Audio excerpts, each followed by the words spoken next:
ዛሬ ለጥንቃቄ ይረዳ ዘንድ 10 አስገራሚና አስደንጋጭ የሆኑ ከሳይበር ጥቃት ጋር የተገናኙ መረጃዎችን እናካፍላችሁ።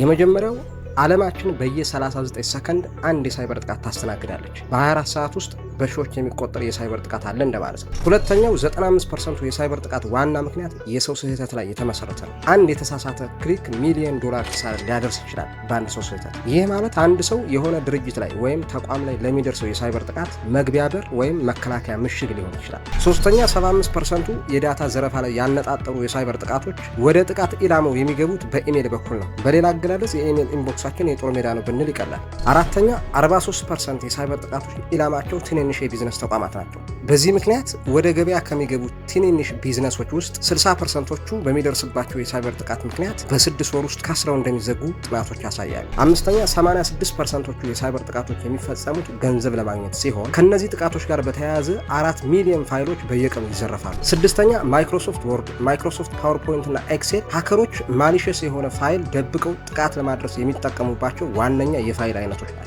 ሰባተኛ ሃከሮች የሳይበር ወንጀል በመፈጸም የሚያገኙት ገንዘብ ህገወጥ የአደንዛዥ ዕፅ አዘዋዋሪዎች ከሚያገኙት ገንዘብ የበለጠ እየሆነ መምጣቱ ጥናቶች ያሳያሉ። ስምንተኛ ከኮቪድ-19 በኋላ ብዙ ካምፓኒዎች ስራዎቻቸውን ወደ ኦንላይን ስላዞሩ ወይም ሪሞት ስላደረጉ የሳይበር ጥቃት በ300% መጨመሩ ኤፍቢአይ ያወጣው ሪፖርት ያሳያል። ዘጠነኛ በሳይበር ጥቃት የሚደርሰው የገንዘብ ኪሳራ በ2024 9.5 ትሪሊየን ዶላር ተገምቷል። ይህ ማለት የሳይበር ጥቃት ራሱን ችሎ እንደ ሀገር ቢቆጠር ከአሜሪካና ከቻይና ቀጥሎ ግዙፉ የኢኮኖሚ ባለቤት ይሆናል እንደማለት ነው። አስረኛና የመጨረሻው በዓለማችን በጣም ትንሽ የሳይበር ጥቃት የሚፈጸምባት ሀገር ኔዘርላንድ ስትሆን ብዙ የሳይበር ጥቃት የምታስተናግደው ሀገር ራሻ ናት።